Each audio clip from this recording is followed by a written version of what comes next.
The air in the subterranean tunnels of the Rhine was not merely cold, it was stagnant, a thick, pressurized silence that tasted of copper and ancient dust. For decades, the world above had believed the great wars were fought with steel, oil, and ideologies. They were wrong. The true engine of the global catastrophe was humming beneath their feet, a rhythmic, wet thrumming that echoed through the limestone arteries of Europe. Deep within the Schattenreich, the shadow realm, the Horde thrived. They were not ghosts, nor were they quite corpses. They were the Hollowed, a pale, translucent aristocracy of the undead who had retreated from the sun centuries ago. They were graceful, terrifyingly fast, and perpetually hungry. But they didn't eat flesh. They ate will. To fuel their expansion and the horrific puppet theater of the war above, they needed the essence, and for that, they needed the hosts. The anatomy of a battery. Elias Thorne was host 729. He lived in a gilded cage, a subterranean chamber furnished with Victorian elegance that mocked his captivity. In the center of the room stood the siphon, a crystalline spire that pulsed with a soft, nauseating violet light. Every day, the curators, high-ranking members of the Horde who wore porcelain masks to hide their lack of features, would enter. They didn't speak, they simply adjusted the dials on the siphon. Elias would feel a tug at the base of his skull, a sensation like a silk thread being pulled from his brain, and then the world would blur. As his energy was drained, Elias would see flashes of the output. He saw the blitzkriegs not as tactical maneuvers, but as psychic rituals fueled by his own stolen hope. He saw the firestorms of cities as the thermal byproduct of the Horde's hunger. The Horde used the host's vitality to manipulate the minds of generals, to sharpen the edge of every bayonet, and to ensure the chaos above never truly ended. Peace was a famine for the undead. War was a feast. The Awakening. The Horde made one mistake. They assumed a battery has no memory. The siphon was designed to take, but it was a two-way conduit. Over years of being drained, Elias began to feel the backflow. He started to sense the other hosts. There was Sarah in the tunnels beneath London, a woman whose defiant spirit made her energy taste like ozone. There was Chen beneath the bunkers of the East, whose stoic endurance was a solid wall of iron. It happened during the height of the 1944 offensive. The Horde, greedy for a decisive end to the conflict that would cement their rule for a millennium, turned the siphons to maximum. The pain was incandescent. Elias felt his very soul being stretched thin, pulled toward the crystalline spire. But in that moment of absolute depletion, he hit the bottom of his own existence and found something the Horde hadn't accounted for: the spark. Human consciousness isn't a finite pool, it's a generator. By trying to take everything, the Horde accidentally bridged the gap between the hosts. Elias. The voice wasn't in his ears, it was in his marrow. It was Sarah. "I see them," she whispered. "I see the strings they pull, the internal revolution." The liberation didn't begin with a gunshot. It began with a collective no. In chambers across the Western Hemisphere, the hosts stopped being passive victims.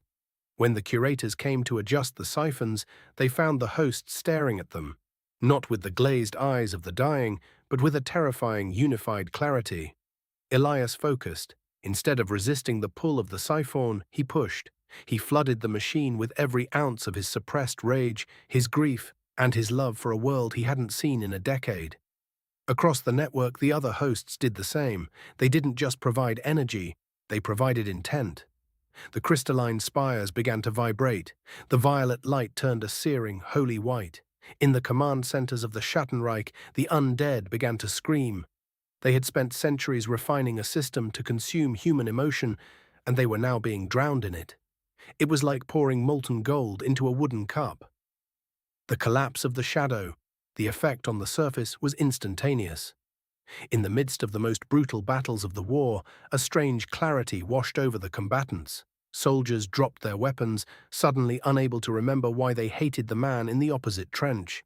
The psychic fog, the bloodlust cultivated by the Horde, evaporated. Below ground, the revolution was physical. Elias shattered his siphon with a burst of kinetic willpower. He stepped out of his gilded cage, his body frail but his spirit glowing with a visible radiance. He met a curator in the hallway. The creature reached out with a hand that looked like smoked glass, intending to wither Elias's heart. Elias simply grabbed the creature's wrist. The life he had reclaimed acted like acid on the undead. The curator dissolved into a pile of fine grey ash. "The feast is over," Elias said, his voice echoing with the power of 1,000 synchronized souls. The Great Migration. The hosts moved through the tunnels like a tide of light. They liberated the laboratories where the Horde kept their records of human manipulation. They saw the truth, the fall of Rome, the Black Death, the Napoleonic Wars. All of them were seasonal harvests for the undead. The Western Hemisphere was the first to break free. The hosts beneath Washington, London, and Paris rose as one.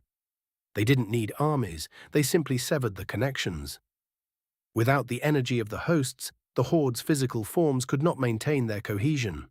The undead nobility began to crumble in their velvet robes, turning to dust in the very bunkers they had used to control the world. By the time the sun rose on the final day of the conflict, the secret history had reached its climax. The dawn of the New Age. Elias emerged from a hidden bulkhead in the middle of a forest in the Ardennes. He was thin, his hair was white, and his skin was translucent, but as the morning sun hit his face, he didn't burn.